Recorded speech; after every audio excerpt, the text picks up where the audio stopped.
강남 유명 클럽 버닝썬 사태 관련 속칭 물뽕이라 불리는 마약을 이용한 성폭행도 큰 논란이 되고 있는데요.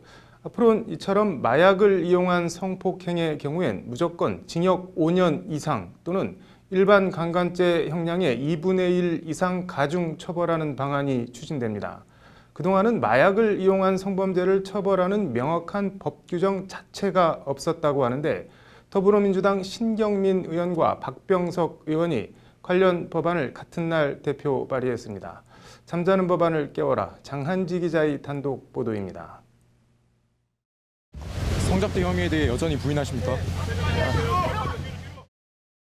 클럽룸에서 의식을 잃어 보이는 여성과의 성관계 동영상이 공개돼 물뽕 강간 논란을 빚은 일명 버닝썬 동영상.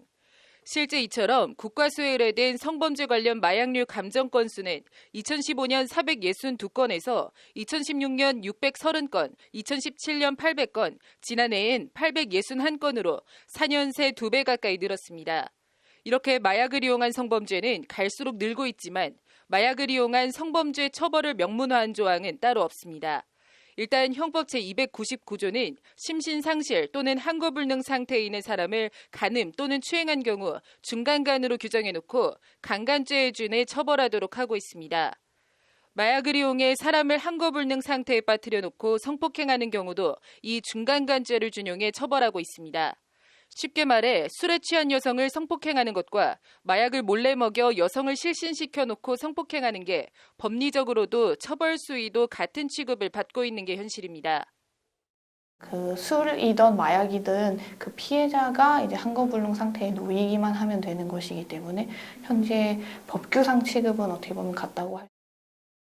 이런 가운데 성범죄 의혹 등 피의자 신분으로 승리가 경찰에 출석한 날인 지난 13일 더불어민주당 신경민 의원이 마약 성폭력 관련 형법 일부 개정안을 대표 발의했습니다. 해당 형법 개정안은 현행법은 약물 등을 이용해 강간하거나 간음 또는 추행하는 경우 기존 강간과 추행의 죄에 준하는 것으로 간주하고 있다. 이에 약물 등을 이용해 강간과 추행 등의 죄를 범할 경우 가중 처벌하도록 하려는 것이라고 법안 제안 이유를 밝히고 있습니다. 법을 봤더니 처벌이 따로 이렇게 규정이 되어 있지가 않는 법의 맹점이 드러난 거죠. 이것을 일반 성폭행이나 추행이나 똑같이 처벌한다는 법의 균형성에 심각한 문제가 생겨 있는 거죠. 이에 따라 법안은 마약류 관리에 관한 법률에서 정한 물질을 이용해 성폭행이나 추행을 저지를 경우 기존 강간죄나 강제추행죄에서 정한 형의 2분의 1까지 가중 처벌하도록 하고 있습니다. 술에 취한 여성에 대한 성폭행은 물론 협박이나 폭행 등 위력을 동원한 강간보다 마약류를 사용한 강간을 훨씬 더 중하게 처벌하겠다는 게 법안 골자입니다. 향정신성 의약품을 먹이는 것만 해도 이미 목숨을 잃을 수도 있는 상황인데 여기에다 더해가지고 여성을 성폭행하거나 추행하는 일까지 했는데도 처벌이 좀 미약합니다. 살인 미수에 준하는 위험한 짓이고요. 가중 처벌하자는. 같은 날 민주당 박병석 의원도 같은 취지의 형법 일부 개정안을 별도로 대표 발의했습니다. 박병석 의원안도 현재 징역 3년 이상인 강간죄 처벌보다 형량을 더 높여 마약 성폭행은 5년 이상의 유기징역에 처하도록 하고 있습니다.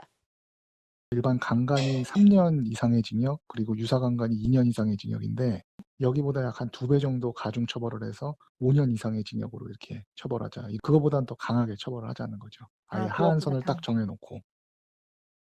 죄형 법정주의, 형법에서 정하지 않으면 처벌할 수 없다는 형법의 대원칙입니다. 마약 성폭행이라는 현상은 엄연히 존재하는데 이에 대한 처벌 조항은 존재하지 않는 현실과 법 사이 괴리, 관련 법안이 발의된 만큼 지금이라도 현실과 법 사이 괴리 해소가 시급해 보입니다. 법률방송 잠자는 법안을 깨워라 장한지입니다.